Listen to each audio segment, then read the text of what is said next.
Amados, graça e paz e boa noite. Queridos, o grande problema que nós enfrentamos hoje nas nossas igrejas, não vou dizer nem que seja só hoje, mas hoje tem se tornado um pouco mais, não sei qual é a palavra certa, mais forçado, né? É a questão da gente querer forçar o texto nas nossas pregações, nossos ensinamentos, forçar o texto a dizer o que o texto não está dizendo. Querer colocar como doutrina, como regra nas nossas igrejas, de maneira geral, algumas ideias, alguns pensamentos, que na verdade o texto que está sendo lido para trazer essas ideias, essas doutrinas, o texto não está dizendo exatamente isso. E aí a gente acaba forçando doutrinariamente ao texto falar o que o texto não está falando. E aí nós queremos transformar isso em regra doutrinária na igreja e que acaba se tornando algo muito perigoso na vida espiritual dos irmãos, da igreja, dos piedosos.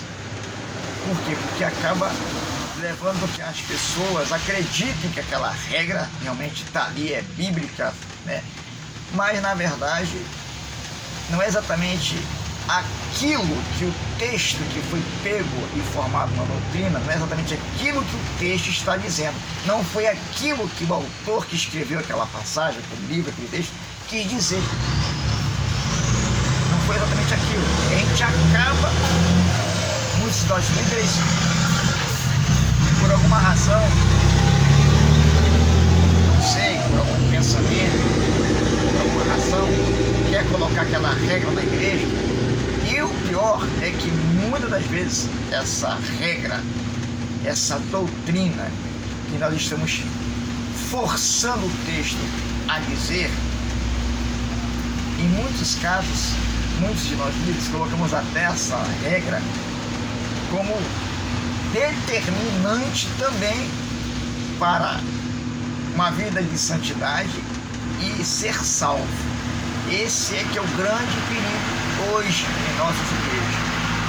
Pega um texto, força o texto a dizer o que o texto está dizendo, pegamos esse texto, construímos uma doutrina, uma regra na igreja e determinamos de maneira religiosa na igreja que se não seguir aquela regra, aquela doutrina, a pessoa que não seguir aquela regra, o crente que não seguir aquela regra, aquela doutrina que está ali sendo enfatizada pela liderança, essa pessoa, ela corre para o inferno, porque ela não está seguindo aquela norma, aquela doutrina, aquela regra, que nem o texto está dando ênfase àquilo, mas por alguma razão, não se sabe exatamente por quê, aquela liderança está impondo aquela regra, aquela doutrina na igreja e ainda afirmando que se não seguir aquela doutrina, não seguir aquela regra ali, ela vai para o inferno, entendendo que a salvação ela não depende de outra coisa que não Jesus. A suficiência da vida eterna está em Cristo.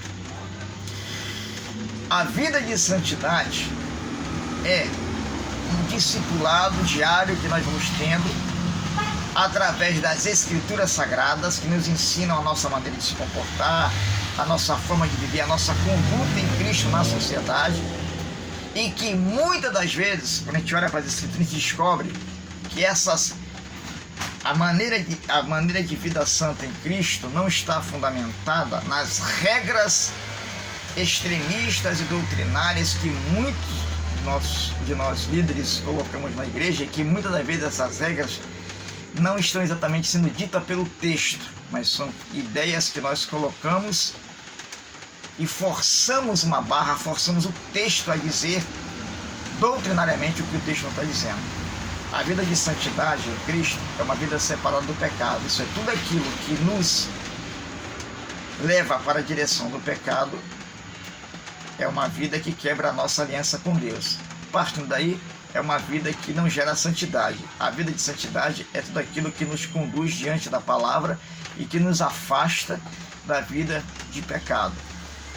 Isso é vida de santidade, é a separação do pecado. As Escrituras nos ensinam como nós temos que nos separar do pecado e ter uma vida santa em Cristo. Porém, esses ensinamentos não são exatamente dentro de muitas ideias que muitas igrejas colocam de maneira legalista ou religiosa e que, repito, em muitos casos o texto que está sendo lido e colocado como doutrina, o texto que está sendo lido não está falando exatamente aquilo que muitos de nós líderes queremos aplicar como regra doutrinária para a santidade e salvação. É por isso que é preciso ler as Escrituras para verificar nela realmente o que é que ela diz que eu tenho que fazer para ter uma vida santa em Cristo. É claro que temos os nossos líderes, nossos pastores que nos ensinam, que nos ajudam, que têm aí o dever de nos ensinar as Escrituras como elas são de fato de verdade, sem criacionismo religioso, ensinando as Escrituras como elas são de fato de verdade. E aí eu queria aqui também deixar um convite para os amados irmãos, né? Sou o pastor Rogério, junto com a minha esposa, a missionária Jane, que está ali com um problemazinho no dente, está se recuperando ainda. Ela manda para todos um forte abraço e também quero convidar aos amados, quando puderem, visitar ali o nosso ministério, Igreja Evangélica Boas Novas, cujo meu pastor é o pastor Mateus, que fica ali no bairro de Nova Cabralha, aqui em Santa Cruz Cabralha. Amém? Desde já convido os amados, quiserem conhecer o nosso ministério, Igreja Boas Novas, meu pastor Mateus, um forte abraço para o meu pastor Mateus, que fica ali no bairro de Nova Cabralha. Amém? Voltando ao assunto, quando nós queremos colocar no texto, ou forçar o texto a dizer o que ele não está dizendo, e pegamos isso e colocamos como doutrina, uma regra legalista, taxativa,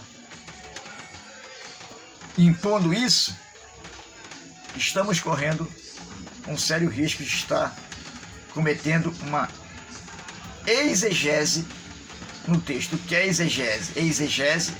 Exegese é quando nós queremos forçar o texto que estamos lendo, pegamos aqui a Bíblia, lemos uma passagem, né, e queremos forçar a passagem a dizer aquilo que ela não está dizendo. Isso é uma exegese. Queremos colocar uma doutrina baseada em um texto, sendo que aquele texto que nós estamos pegando para criar uma doutrina não está dizendo aquilo em que nós queremos colocar como doutrina. Isso é uma exegese. E aí nós corremos outro risco, o risco de estar doutrinando a igreja com ensinamentos com teor forte de heresia. E o que temos que fazer? Buscar ensinar as Escrituras como ela é, deixar as Escrituras falarem. E aí entra um outro assunto, que é a exegese. A exegese é o ensinamento que nos leva a aprender que temos que deixar as Escrituras falarem como ela quer falar. É deixar o texto falar. É aprender, é entender o que realmente o autor quer dizer, a ideia do autor. Isso é exegese, é deixar a Bíblia falar por si só. É claro que tudo isso tem que estar sempre debaixo da direção do Espírito Santo de Deus. Não podemos fazer nada disso sem a orientação do Espírito Santo de Deus. Temos que ser humildes o bastante, ainda que a gente busque conhecimento, busque informação, temos que ser humildes o bastante para reconhecer que nada disso funciona se não estiver debaixo da dependência do Espírito Santo de Deus.